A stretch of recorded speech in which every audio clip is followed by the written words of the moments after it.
E aí pessoal, tudo bem com vocês? Sejam bem-vindos a mais um vídeo. E bom, neste vídeo eu quero testar um formato novo aqui pra vocês. Eu trouxe uma questão do Enem de 2024, bem interessante, eu acho que foi do Caderno Azul, a questão 169. E nessa questão caiu um tópico relacionado à criptografia, uma questão da prova de matemática. Só que eu não vou simplesmente resolvê-la, né? Vou tentar dar uma solução numa perspectiva diferente, um pouco mais motivada a partir da criptografia, não é? E eu quero dar uma explicada para vocês também o que significa a cifra de César, né? Já adianto para vocês terem novidades aqui no canal. Eu planejo fazer um curso na Udemy. Eu ainda continuarei com os vídeos gratuitos sobre criptografia e tal, mas esse curso na Udemy eu pretendo fazer algo um pouco mais completo, mais aprofundado dentro da teoria da criptografia. Enfim, bom, essa questão, ela fala sobre a cifra de César, tá? Que é uma cifra antiga, que remonta à antiguidade. Olhando da perspectiva um pouco mais moderna, isso aqui seria como se fosse uma criptografia de chave secreta, né? Uma criptografia simétrica, ou seja, que utiliza apenas uma chave, a mesma, para encriptar e decriptar os dados. E basicamente essa questão ela explica um pouco por cima como que funciona a cifra de César.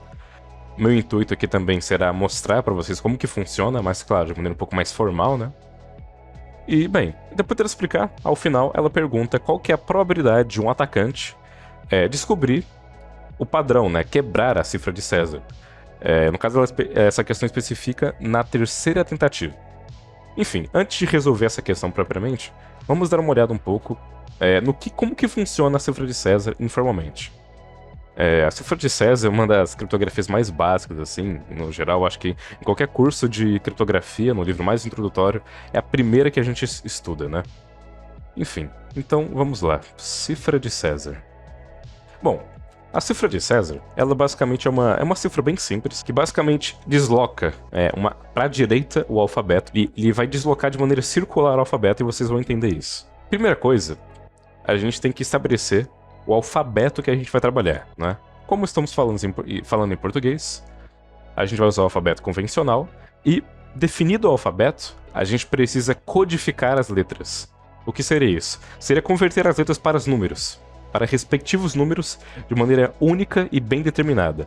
Então, uma maneira simples de fazer isso seria associar o A ao número 1, o B ao número 2, e assim por diante até o Z ser a letra 26, né? Até o Z ser o número 26. Esse processo ele se chama codificação, tá? Isso aqui seria a codificação. E em qualquer algoritmo criptográfico, isso é a primeira coisa a ser feita, né? Por mais que muitas vezes não seja comentado, até porque o foco em si é no processo de encriptação, é quase que trivial que o texto plano, né, o texto string, passe por um processo de encriptação antes dos dados serem tratados dentro do algoritmo. Bom, uma vez codificado o nosso alfabeto, a gente vai ter que decidir qual a frase que a gente vai encriptar, não é? Bom, eu escolhi essa frase aqui, olá, então a gente vai codificá-la primeiro, né? O A vai ser o número 1, o L vai ser o 12, e o O vai ser o 15. Então é isso. Depois de codificada nosso texto, a gente vai para o processo de encriptação, tá? E para realizar a encriptação, a gente precisa primeiro decidir qual será a chave usada no processo. E essa chave é um número que basicamente representa o quanto será deslocado no nosso alfabeto. Então, por exemplo, se a chave for igual a 2, a gente tem que deslocar 2 casas para a direita. Ou seja, isso é basicamente a gente somar 2, respectivamente em cada valor, em cada caractere da nossa palavra, né? Então, somando 2 aqui, temos que o A, que antes era mapeado por 1, será mapeado por 3, o L, que era mapeado por 12, agora será mapeado por 14, e assim por diante, né? Então, esse aqui, ele é o processo de encriptação dos dados, tá? Teoricamente já está tudo encriptado, né? Só que a gente ainda pode decodificar esses números, né? E a gente terá o seguinte. O 3, ele é o C, é a letra C, a terceira letra do alfabeto. O 14 é a letra N. E o 17 é a letra Q. Então, a nossa palavra, que antes era olá, agora ela será encriptada para a palavra QNC. E eu só fiz essa encriptação usando a chave no valor 2. Se eu quiser voltar no texto original, eu terei também que usar a mesma chave no valor 2. No caso, é o processo inverso, né? Como eu somei para decriptar eu tenho que diminuir. Diminuo 2 e eu volto na chave original, claro que depois tem que decodificar novamente, né? E basicamente esse é o processo da cifra de César, tá? É um processo bem simples, né? Só que, bem, eu quero formalizar isso tudo, tá? Vai ficar bem interessante isso aqui formalizado.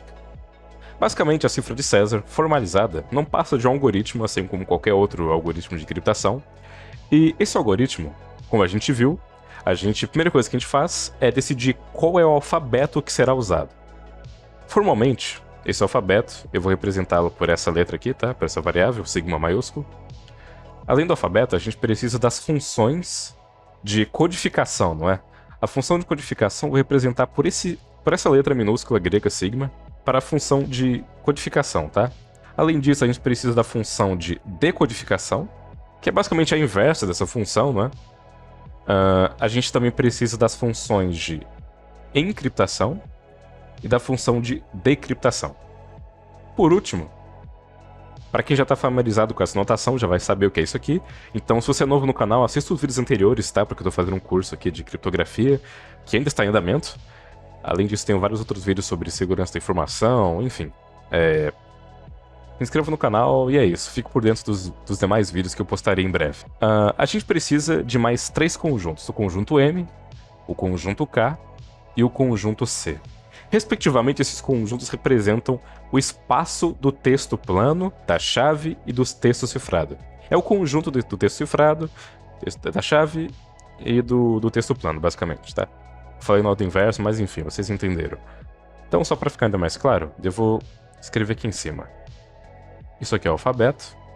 Isso aqui são as funções de codificação e decodificação. Pronto. O E vai ser a função de encriptação. Isso aqui de decriptação. Isso aqui vocês já entenderam, né? O M é de mensagem, isso aqui vai ser da chave, isso aqui vai ser o texto cifrado. Beleza. Agora, a gente vai caracterizar essas funções. O alfabeto você já sabe, né? Um conjunto de símbolos, enfim, depende muito, né? O alfabeto vai ser basicamente isso aqui. Digamos que a gente estabeleceu que o alfabeto será as letras do português, né? Então, é basicamente isso. O alfabeto é um conjunto de strings, não tem nada demais. A função de decodificação, formalmente, ela pega um elemento desse conjunto sigma, né, o nosso alfabeto, e associa ao nosso conjunto M, né? E eu esqueci de colocar a cara do conjunto M para vocês, tá? O conjunto M, ele é o conjunto dos textos codificados, né? De cada letra codificada. Então a gente vai ter aqui o 1, o 2, sucessivamente, até o 26, tá? Então o que a nossa função faz é associar uma letra a um número, né? Como a gente já fez isso informalmente. Esse algoritmo faz isso. A função de decodificação é justamente o inverso, né? Ela pega um número e associa ao a sua letra, respectivamente, do alfabeto. Enfim, formalmente essa é a cara das funções, de codificação e decodificação. A função de encriptação, ela precisa de duas coisas. Ela primeiro pega o número correspondente à nossa letra que foi codificada, ela usa a chave e ela associa ao texto cifrado. Esse aqui, né, é a cara da nossa função. A lei de formação dela é a seguinte, tá? Ela, de novo, recebe 2 argumentos, e o que ela faz, como a gente viu, é basicamente somar. Ela só soma, simplesmente isso. A de decodificação é justamente o inverso, né? Só que com os argumentos trocados. Então ela recebe o texto cifrado, usa novamente a mesma chave e associa isso ao texto plano normal. Essa aqui é a lei de formação. E isso aqui vai ser o C menos, né? O C menos o K. O processo inverso. Enfim, essas aqui são as nossas funções de encriptação e decriptação. Tudo bem. Uma coisa interessante sobre os algoritmos de encriptação em geral, os algoritmos de criptografia, isso aqui, inclusive, eu falei no vídeo de teoria da informação, no curso que eu estou fazendo de criptografia, então, se você deseja se aprofundar sobre isso, dê uma olhada nesse vídeo, tá? Eu pretendo fazer outro vídeo em breve, encerrando aquele tópico, inclusive. Enfim, uma coisa interessante dos algoritmos de criptografia é que eles têm certas propriedades, né? Basicamente são funções, essas funções têm propriedades específicas. Uma delas é que é desejável que o nosso conjunto de chaves ele seja equiprovável. E o que significa isso?